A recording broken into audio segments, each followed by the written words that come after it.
Dear listeners, a new day and a new story to discuss.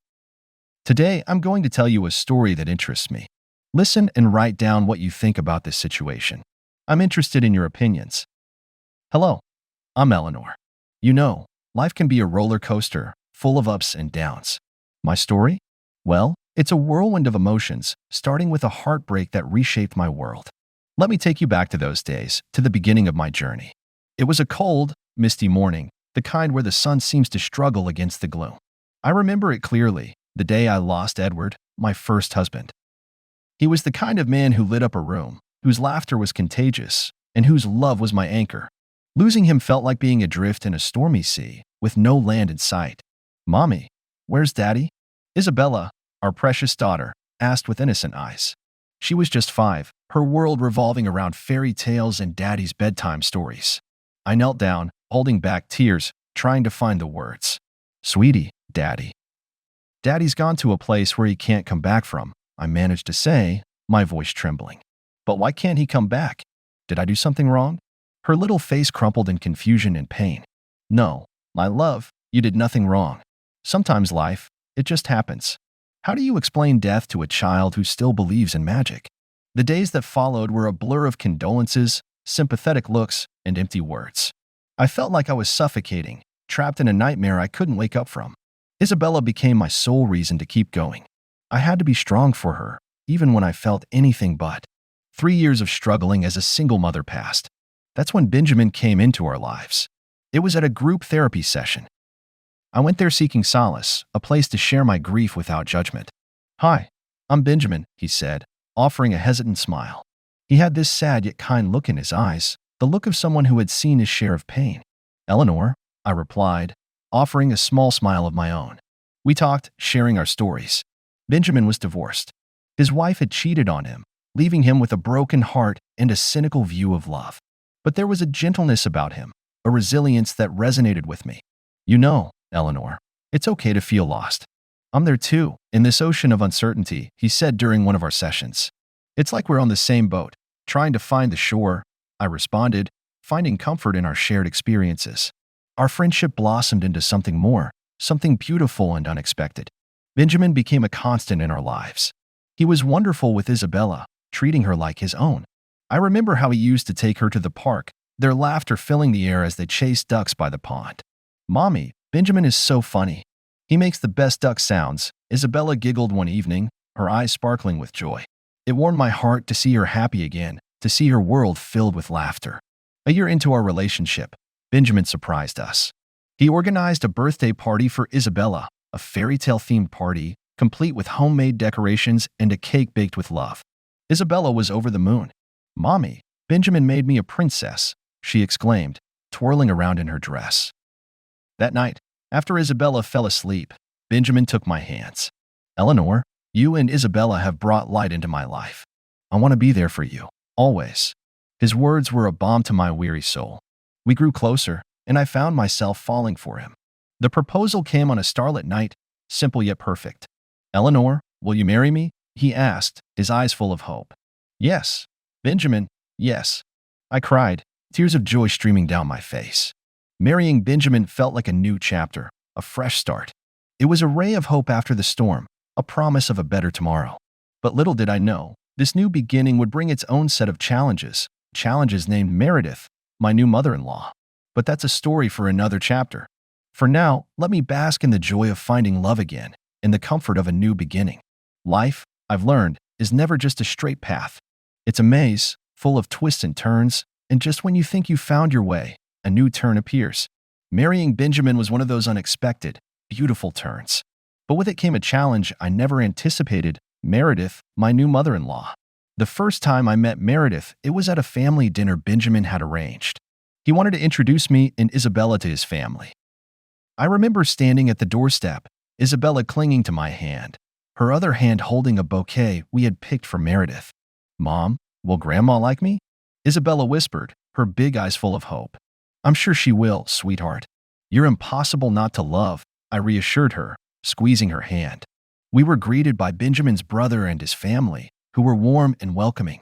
"Eleanor, it's so good to meet you at last," Benjamin's brother exclaimed, shaking my hand vigorously. But Meredith, she was a different story. She stood there, a stern look on her face, her eyes scrutinizing me and Isabella. "So, you're the woman who's captured my son's heart," she said, her voice cool. "Yes, I'm Eleanor." "It's a pleasure to meet you," I replied, offering a smile, trying to hide my nervousness. "And this must be Isabella." "Benjamin's told me about you," Meredith said, her gaze shifting to Isabella, who shyly offered the bouquet. "Thank you, dear," Meredith said, taking the flowers with a forced smile. "Well, let's have dinner, shall we?" Dinner was an awkward affair. Meredith's questions were like barbed arrows, each one aimed to unsettle. "So, Eleanor, Benjamin tells me you're a widow. That must have been tough, being left alone with a child," she said, her tone implying something unsaid. "Yes, it was a difficult time. But we found strength in each other," I replied, trying to keep my voice steady.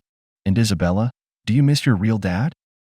Meredith asked, turning to Isabella, who looked up at me, confused and hurt. "Daddy's in heaven," Isabella murmured, her voice barely audible. The conversation moved on, but the damage was done. The evening ended with an uneasy truce, but I could feel the tension simmering beneath the surface. Things didn't improve with time. Meredith's coldness towards Isabella was palpable. At family gatherings, she would fuss over Benjamin's nieces and nephews while barely acknowledging Isabella. "Look at Emily and Nathan, so talented and smart," Meredith would gush, praising Benjamin's brother's children. Isabella, feeling left out, would come to me, her eyes brimming with tears. "Why doesn't Grandma like me, Mommy?" she would ask, her little heart breaking. "It's not your fault, sweetheart. Sometimes, adults have their own issues. It has nothing to do with you," I would console her, but my heart ached for my daughter. One day, Isabella came home from school, beaming with pride.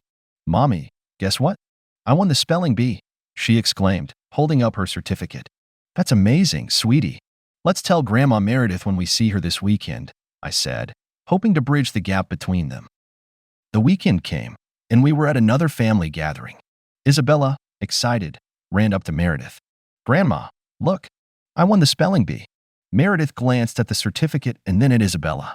"Well, aren't you the little smarty pants? Remember, nobody likes a show-off," she said, her words cutting through the air. Isabella's face fell, her achievement tainted by Meredith's harsh words. I could see Benjamin's jaw clench at his mother's remark. The joy of the moment was lost, replaced by a heavy silence. That night, as I tucked Isabella into bed, her voice trembled with unshed tears. "Mommy, why can't Grandma be nice to me? What did I do wrong?" "Nothing, my love. You did nothing wrong," I whispered, holding her close. Sometimes people have their own sadness that makes it hard for them to be kind. As I sat there, comforting my daughter, I knew this was just the beginning of our struggles with Meredith. Stepping into this new family was going to be harder than I thought. But I was determined to protect Isabella, to shield her from the harshness of Meredith's world. This was our new reality, and we had to find a way to navigate it, together. Life has a way of throwing curveballs, and Meredith was mine. Her disdain wasn't just a passing cloud, it was a relentless storm, overshadowing every family gathering, every shared moment. It wasn't just coldness, it was a kind of hostility that cut deep, especially for Isabella. I recall a family barbecue at Meredith's house. The sun was shining bright, a perfect day for a gathering, but the warmth of the sun couldn't penetrate the chill Meredith exuded. Benjamin was grilling, trying to keep the mood light, but the air was thick with unspoken tensions. "Mommy, can I go play with Emily and Nathan?" Isabella asked, her eyes following her cousins as they ran around the garden. "Of course, sweetie. Just be careful," I replied, watching her join the other children with a mix of hope and apprehension. As the children played, Meredith sat with her friends, sipping iced tea and watching them with a hawk's eye. I tried to join the conversation to find some common ground. "Meredith, the garden looks lovely. You've really outdone yourself this year," I said, attempting to break the ice. "Yes, well, I do have a knack for gardening. It's all about the right care and attention," Meredith replied, her words laced with an unspoken meaning. The conversation drifted to the children, and Meredith's tone changed. "Look at Emily and Nathan, such bright children. Emily's just won her school's art competition, and Nathan's soccer team is top of the league," she boasted. "That's wonderful," I said, smiling. "Isabella's doing well too. She won the spelling bee recently." Meredith's smile faded. "Yes, well, academic achievements aren't everything. It's character that counts," she said, her gaze cold. The afternoon progressed, and the children's laughter filled the air. But then, A cry broke through. Isabella had fallen and scraped her knee. I rushed over, my heart pounding. "Mommy, it hurts." Isabella cried, tears streaming down her face. "It's okay, sweetheart. Let's get you cleaned up," I said, trying to soothe her. Meredith walked over, her expression one of annoyance rather than concern. "Isabella, you need to be more careful. You're always so clumsy," she chided. I felt a surge of protectiveness. "She's just a child, Meredith." "Accidents happen," I said, holding Isabella close. Meredith shrugged and walked away, her disinterest clear. The lack of empathy stung, and I could see the confusion in Isabella's eyes. Later, as we sat down for dinner, Meredith announced, "I have some news. Emily and Nathan have been selected for a prestigious summer camp. It's quite an honor." "That's great news," Benjamin said, trying to keep the peace. "Yes, they're such talented children. They get it from their father's side, of course," Meredith added, a pointed look in my direction. The meal was a tense affair, with forced conversations and strained smiles. Isabella picked at her food, her earlier excitement dimmed by Meredith's words. As we drove home that evening, Isabella was quiet, lost in thought. "Mommy, why doesn't Grandma like me?" she finally asked, her voice small. "Isabella, sometimes people have their own reasons for acting the way they do. It's not about you," I explained, my heart aching for her. "But I try to be good," she whispered. "You are good, my darling." "You're wonderful," I said, reaching back to squeeze her hand. That night, as I tucked Isabella into bed, her troubled eyes and the questions she asked haunted me. Meredith's disdain was more than just an adult's disapproval. It was a shadow over our new family, a constant reminder that not all wounds are visible. I lay in bed that night, Benjamin's arm around me, his breathing steady and calm. But my mind was racing, thoughts swirling in a tumultuous sea.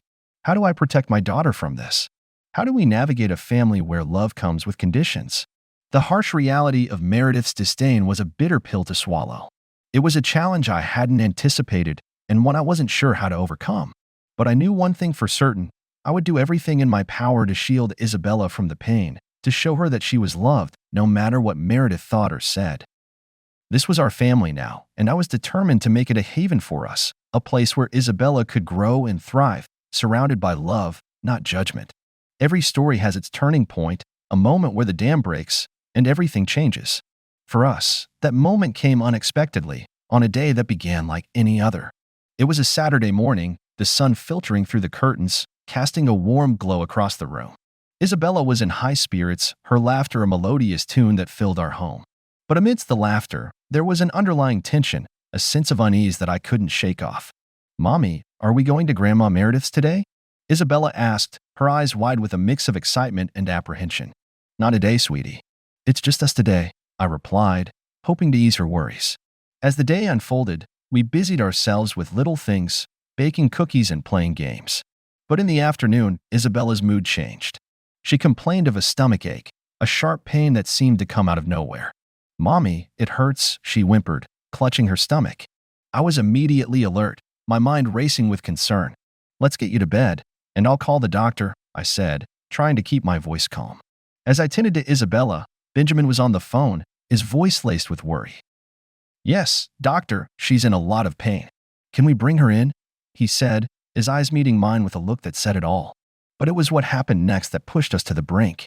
We needed to take Isabella to the hospital, and we needed someone to watch her until we could get back. Benjamin had an idea. "I'll call Mom. She can come over," he said, reaching for the phone. I hesitated, remembering all the times Meredith had let us down. "Are you sure? Maybe there's someone else." I started, but Benjamin was already dialing. "Mom, it's Benjamin. We need your help. Isabella's sick, and we have to take her to the hospital. Can you come over?" he asked, his voice tense. There was a pause, and then Meredith's voice, cold and unfeeling, came through the speaker. "Why should I? She's not my real granddaughter." I felt a chill run down my spine at her words. Benjamin's face turned red with anger. "She's a child, Mom. She's in pain. We need you," he said, his voice rising. But Meredith was unmoved. "I have my own things to take care of. You deal with your daughter," she replied, and the line went dead. The room was silent, the weight of her words hanging heavy in the air. Benjamin looked at me, his eyes filled with a mix of anger and despair. "We'll manage." "We always do," I said, though my heart was breaking for Isabella, for us. As we rushed Isabella to the hospital, my mind was a whirlwind of emotions. The pain in her cries, the helplessness in her eyes, it was more than I could bear. And through it all, the realization that Meredith had turned her back on us, on a child who needed her, was a bitter pill to swallow. At the hospital, the doctors moved quickly, their actions a blur as they worked to ease Isabella's pain. Benjamin and I stood by her side, our hands entwined, a united front in the face of adversity. "I can't believe Mom refused to help," Benjamin whispered, his voice cracking with emotion. "I know, but right now, we need to focus on Isabella. She's all that matters," I replied, my eyes on our daughter, her face pale and drawn. The hours ticked by, each minute stretching into an eternity. Isabella was stabilized, but the fear, the helplessness, it lingered, a shadow that refused to lift. As we drove home later, Isabella asleep in the back seat, the car was filled with a heavy silence. The events of the day had taken their toll, leaving us drained, both emotionally and physically. "That's it. I'm done with Mom. She crossed a line today," Benjamin said, his voice firm. I nodded, my heart heavy. "I know. I can't believe she could be so heartless." We knew then that things had to change. We couldn't expose Isabella to Meredith's cold indifference any longer. It was time to protect our little family, to shield Isabella from the pain that Meredith seemed intent on inflicting. The breaking point had come and gone, leaving us with a clarity that was hard to ignore. Meredith was no longer a part of our family narrative, a chapter we had to close for the sake of our daughter, for the sake of the love and peace we had fought so hard to build. This was our new reality, a path we had to walk, knowing that some bridges, once burned, could never be rebuilt. Time, they say, heals all wounds. But some scars remain, a reminder of the battles we fought. The years following our decision to distance ourselves from Meredith were a blend of peace and underlying sadness. Isabella grew into a spirited teenager, her resilience a testament to the love we surrounded her with. But life, in its unpredictable rhythm, had another twist in store for us. It was a crisp autumn day, the leaves painting a mosaic of red and gold, when the unexpected happened. My phone rang, displaying a number I hadn't seen in years. It was Meredith. My heart skipped a beat, a mix of surprise and apprehension coursing through me. "Hello," I answered, my voice cautious. "Eleanor, it's Meredith. I hope I'm not intruding," came her voice, softer than I remembered. "Why are you calling, Meredith?" I asked, bracing myself. "I've been doing a lot of thinking. A lot has changed, and I want to make amends," she said, her voice trembling slightly. I was taken aback. This was the woman who had shown us nothing but coldness, and now she was reaching out? "Why now, Meredith? After all these years?" I asked, skepticism lacing my voice. "I know I've made mistakes, terrible ones. I've been alone with my thoughts, and I realize how wrong I was.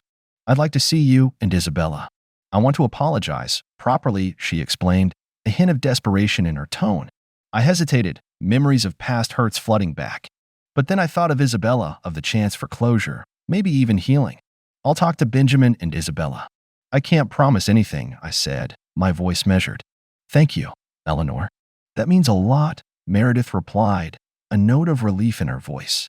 When I told Benjamin and Isabella about the call, their reactions were a mix of surprise and skepticism. "Mom, do you really think she's changed?"